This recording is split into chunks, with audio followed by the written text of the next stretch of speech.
Alam niyo po, napakaganda po ng inyong sagot. Sana hindi one-sided ang ating persecution. Ano? Kasi, alam niyo, pag kayo ang pagpabor sa inyo,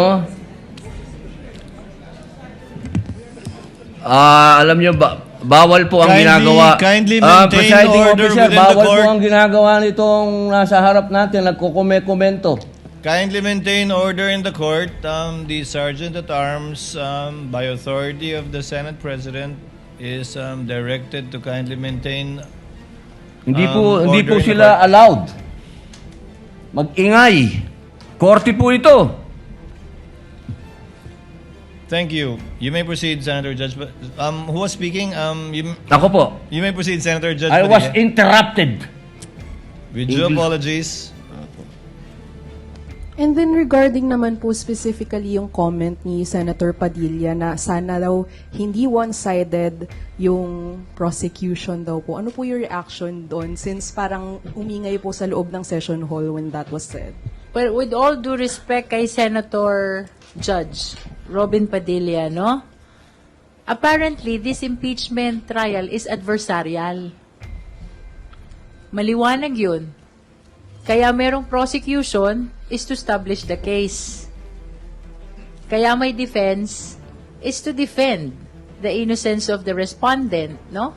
So, it is very much anticipated that the prosecution is biased towards presenting the case. Presenting the evidence, no? Siguro mas nakakapagtaka pag naging neutral ang prosecution. At lalong nakakapagtaka kung i-defend namin yung respondent, no? So, I think Kong Jinky is very diplomatic, no?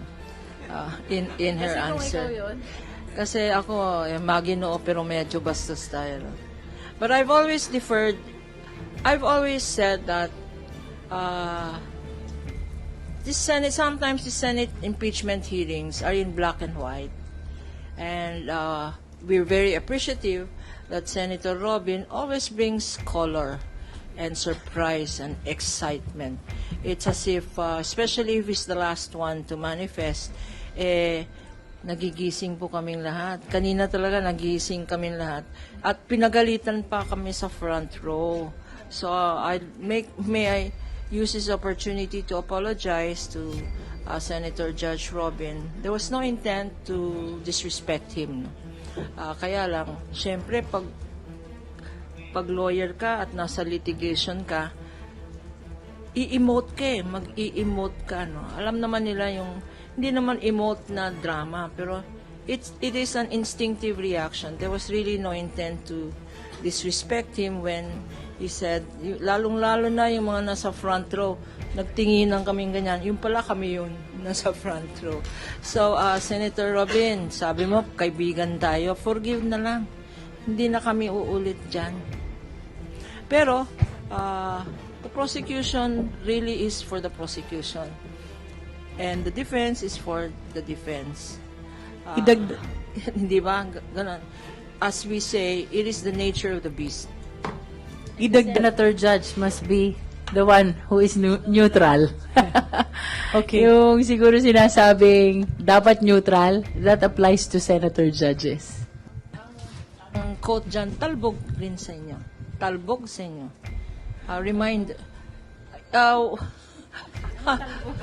I mean, if you're saying that to us, we're saying it back to you. No?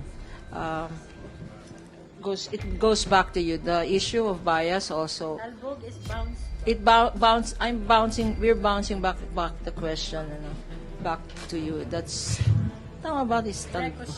Correct, is talbog, no? So, Ibalik lang natin doon sa tamang konteksto, no? Of course, with due courtesy to Senator Robin, nirirespeto naman natin yung kanyang pananaw na parang one-sided, no, ang prosecution. Pero ibalik natin, ang Kongreso ang siyang tumanggap ng impeachment complaint sang-ayon sa konstitusyon.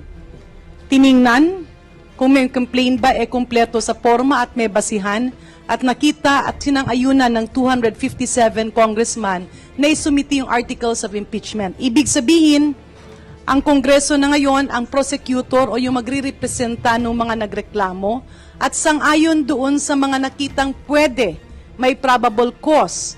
Ngayon ay naiakyat iyan sa korte na ang Senado in this case. Dito naman sa korte, talagang bubuksan mo na ang lahat ng pruweba na ipapakita ng prosecution para i-confirm or sang-ayunan or tuldukan yung mga reklamo at patotohanan yung mga reklamo. Yung defense naman ay yung akusado kung saan, in its word itself, defense, dedepensa. Yan po ang sitwasyon. Ang neutral ay ang senator judges kasi kailangan nilang pakinggan, i-analyze, pag-aralan, pagdebatihan ang lahat na related sa kaso para magdesisyon. Hindi pwedeng maging biased ang senator judges, pero ang defense talagang ididepensahan nila ang akusado. Ang prosecutor naman ay siya ang magtutulak para i-prove na meron silang tamang kaso. Yan po ang sitwasyon. Siguro, baka nasobrahan ng galing no, ng ating mga prosecutors, kakibat ang ating private volunteer prosecutors. Kasi syempre, nakita siguro ng ating isang senator judge, hindi lang siguro isa, baka nakita ng karamihan na talagang solid ang ebidensya, hindi pwedeng malihis, hindi pwedeng mahinto, kailangan ipagpatuloy at kailangang tuldukan. Kaya nirerespeto namin si Senator Robin Padilla, pero ibalik natin, ano ba ang nararapat, ano ang dapat at saan ito patungo? Follow-up question lang po, attorney, ano po ba yung instinctive reaction that Senator Robin reacted to? Ano po yung nangyayari sa front row? Hindi ko na maalala kasi wag na lang kasi kami sa front row kasi alam namin nakikita kami sa camera na trying to behave kami. Trying to behave. Kaya lang minsan mahirap mag-behave kasi you react as a lawyer, no? You react kasi yung years of experience namin. Parang sa korte yan, di ba nanonood naman kayo ng mga court scenes, no? Di ba? Yung mga ibang lawyers pa nga, nagpa-pound on the table. Objection, Your Honor, yung mga ganyan. Kanya, nakaganyan na lang ako, nagdadasal na lang ako para hindi ako mag-react. No? But, you know, it is not out of disrespect. It is because of our years of training where we instinctively react to what we think is wrong or to what we think is unfair.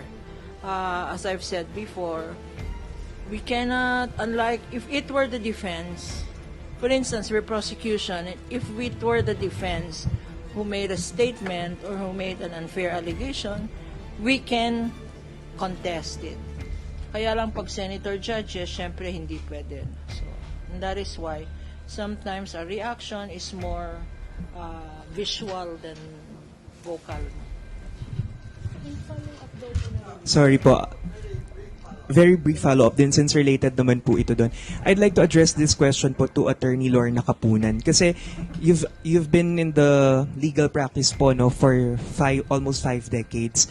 Since you're a veteran litigator po, sa inyong personal na pananaw, was Senator Robin Padilla's questioning of Representative Luis Rocanina was a fair question? Kasi at one point may sinabi pa po siya na wala kang karapatang magtanong. Patas po ba yun? Balanse po ba yun para sa isang normal na court procedure? Alam mo, the problem with us lawyers, no? Was a request for clarification. Yes. I didn't know exactly whether he was asking a question or he was manifesting. Kasi at one point, he was talking about the witnesses, our witnesses. And then suddenly, he was talking about the senators who have pending cases. That's why I tried to seek for clarification. Patas po ba yun, Attorney Kapunan? Let me just say this, no, as a general strategy, no. Alam nyo, sabi namin ng mga lawyers, if you are weak on the facts, argue on the laws. If you're weak on the law, if you're weak on the facts and the law, go against the person. So, ang nangyayari po ngayon, sana, if there is a perception that we're very strong on the facts. That's why nagsishift sila sa law. But now that it seems that there's also weakness in the law, nagsishift na ang defense sa personalities, no?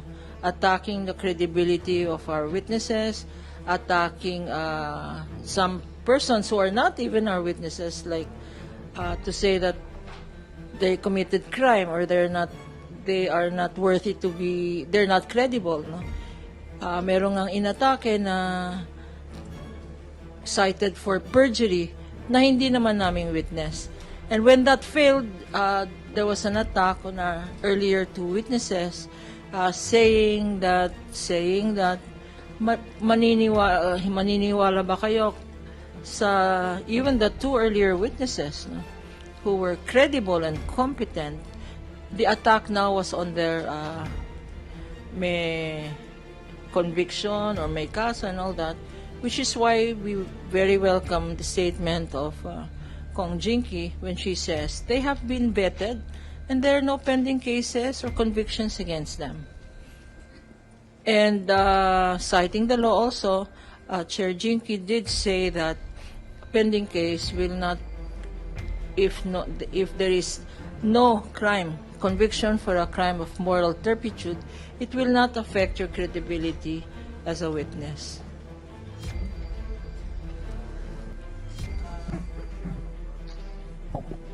Good evening po, ma'ams.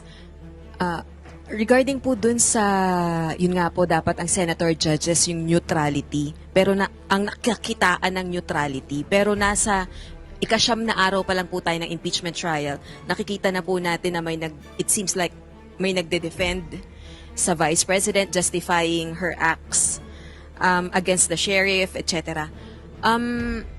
Can we say at this point in time, mas difficult ma-attain yung conviction against the Vice President because of these biases na nakikita na po sa senator judges? Yeah. Personally, I don't think so. Kanya-kanyang style yan eh. Minsan ginagawa ng isang judge yan para hindi siya mabasa. At yung mga katanungan naman nila, it can always be geared towards meron silang gustong i-attain or pwede rin na kunyari hindi nila alam. Pero what they're doing is actually observing the body language of the witnesses and even the prosecutors. Kasi kitang-kita naman nila yan na kapag walang itinatago, lalong-lalo na yung ebidensya. So nananaig pa rin kami na solido ang ating Senado at ang impeachment court, whether they will give a verdict of guilty or not guilty, yun ay magiging sang-ayon sa pagpresenta ng mga dokumentong magbibigay, maglalatag ng ebidensya headed by our prosecutor, Jervil Jinky Luistro.